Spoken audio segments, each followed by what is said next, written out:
Es un momento triste por lo que significa que no pueden jugar, pero la plantilla es una plantilla muy amplia y con muchísimo nivel.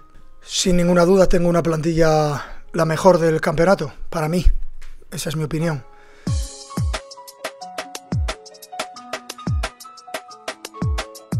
Hello à tous, ravi de vous retrouver dans la quotidienne et c'est reparti pour un tour. PSG Monaco, c'est ce soir en ouverture de la 13e journée de Ligue 1 et Luis Enrique reste optimiste malgré les blessures de Warren, Zaïre Emery et de Marquinhos durant cette trêve internationale. Le Brésilien qui devrait aussi louper le match de Ligue des Champions contre Newcastle. Mais pour le moment, focus sur le championnat qui est qualifié de Ligue sans saveur par certains après Michel Derzakarian qui avait sauté sur les propos de Thierry Henry. La question a été posée à Lucho et lui, il est au max en France apparemment.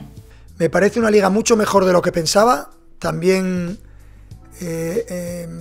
uno parece que escucha una opinión y sin refrendarla la repite.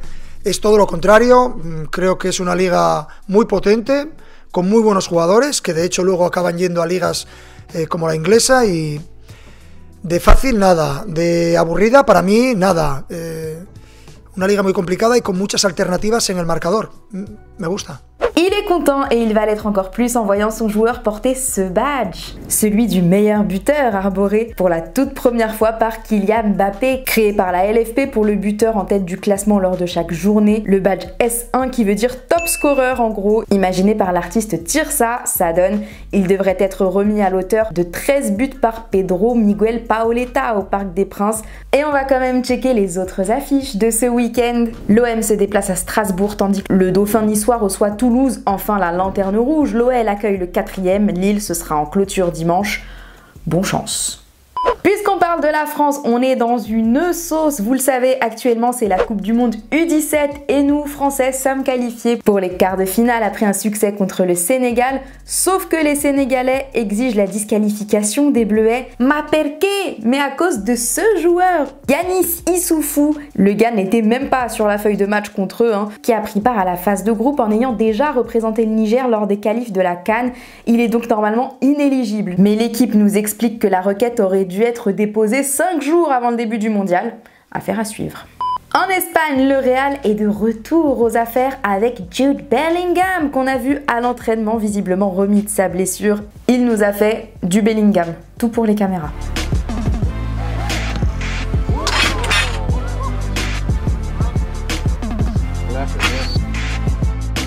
Au même moment, Aurélien Tchouaméni et Eduardo Camavinga se soignent toujours, mais ils vivent quand même leur best life à se charrier depuis que Kama a décidé de ne plus se séparer d'une paire de lunettes.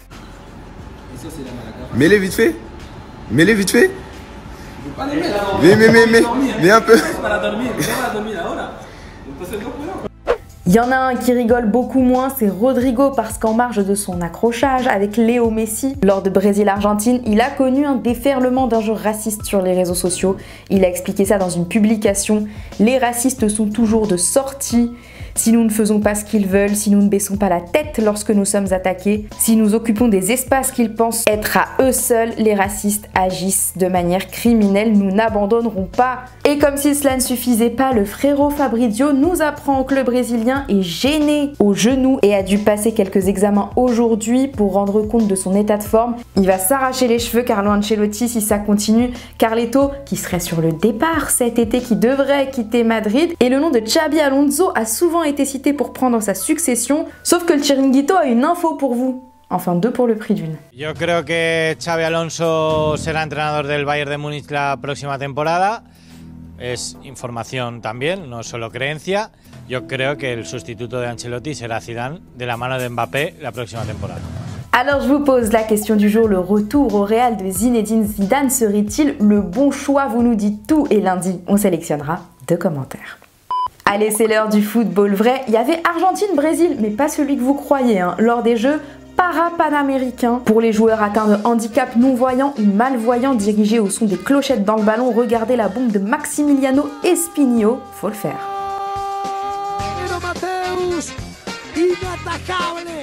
Autre but d'un autre monde, je n'ai pas d'indicateur de temps ni de lieu, mais on a vu ça sublime et aucune réaction du buteur, la routine pour lui quoi.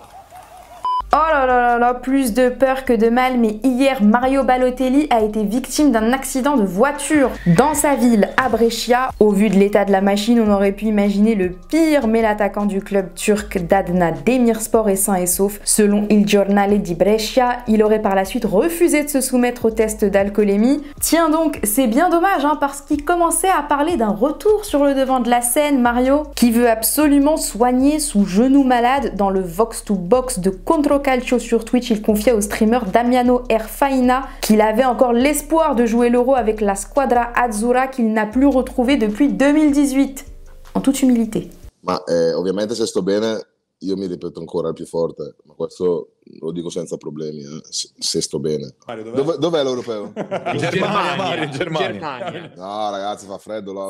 No, a giugno, Mario. D'estate. Io guarda, il mio obiettivo è recuperare il ginocchio, fare bene. Se riesco a fare una partita nazionale, giuro, faccio gol. Vado da picchio Damiano Erfaina e torno a casa e lascio la nazionale. Un gol. Così dimostro a sto stronzo che ancora sta sbagliando. No, però... En parlant d'Italie, je vous demandais justement hier dans quel club vous verriez José Mourinho entraîner après la Roma. Adrien, tu le vois bien retourner chez lui au Portugal, à Porto ou Benfica, ou à la tête de la sélection s'il y a une catastrophe à l'Euro. Sympa pour Roberto Martinez. GSP, toi aussi tu penses à un retour à Porto parce qu'il a déjà l'expérience du championnat là-bas et qu'un retour aux sources lui ferait le plus grand bien. Ouais, il a besoin de souffler le mou là. Avant de se quitter, à Aston Villa, nos Français font leur petit bout de chemin. C'est le cas de Boubacar Kamara, mais aussi de Moussa Diaby. Il se balade à l'entraînement et à entendre Unai Emery en fond, ça se régale, ça peut donner des idées à Dédé ça. Genre pour juin par exemple. Et voilà, c'est déjà la fin de la quotidienne. N'oubliez pas dimanche de retrouver Téléfoot dès 11h sur TF1 et dedans il y aura Maxence Cacré au programme avant Lyon-Lille. On va se quitter avec un petit extrait. Rendez-vous dimanche. Bon week-end. Ciao.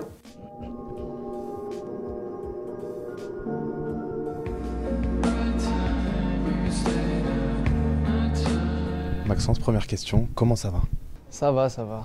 Pour la première fois depuis 11 matchs, Lyon a enfin gagné. Est-ce qu'on peut parler de déclic?